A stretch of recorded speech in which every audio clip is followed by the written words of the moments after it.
¿Qué tal? Buenas tardes. Les habla José Urbina Jiménez. En esta oportunidad vamos a hablar de los motores monofásicos.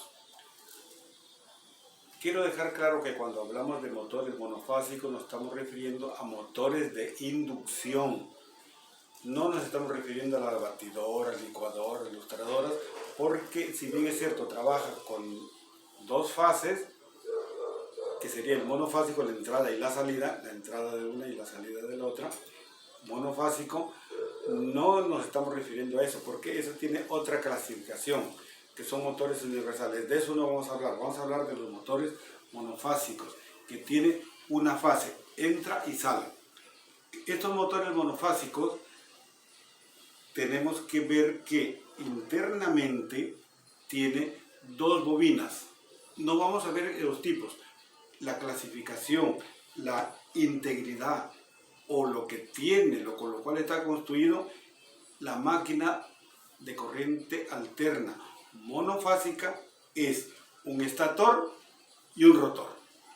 El estator está dividido con bobina de arranque y bobina de marcha.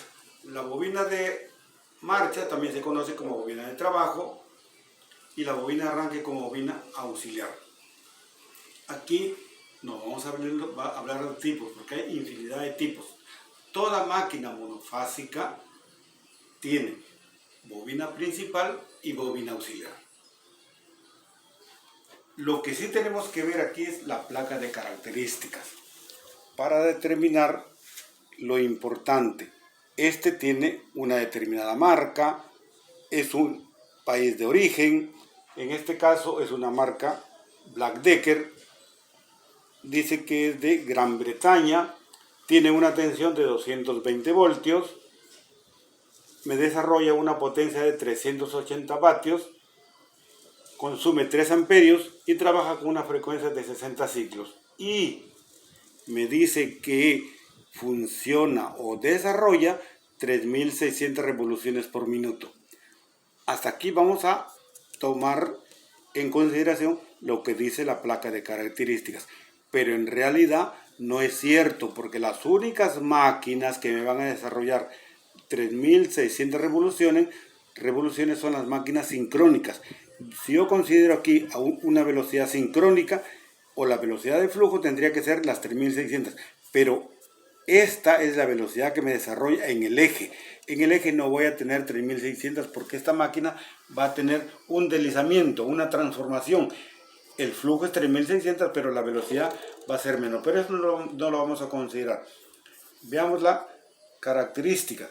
Aquí me dice que es de 380 vatios, 220, 3 amperios, 60 ciclos. No me está indicando si el motor es de inducción, si el motor trabaja por repulsión, si el motor tiene interruptor centrífugo, tiene capacitor de arranque o capacitor de marcha. Por ahora lo vamos a dejar de lado. Esta máquina entonces me consume 3 amperios y me desarrolla 380 vatios a una tensión de 220 voltios. Lo que sí quiero que tengan claro que un motor monofásico de corriente alterna, por cada HP trabajando o funcionando con 220 voltios, va a consumir entre 6 a 7 amperios. Entre 6 y 7 amperios es lo que va a consumir un motor por cada HP monofásico. De ahí vamos sacando ya la relación. Si es de medio caballo, va a consumir la mitad de 6, que sería 3, o la mitad de 7, que sería 3,5. Entonces va a estar entre 3 y 3,5. Eso es lo importante que debemos nosotros tener presente.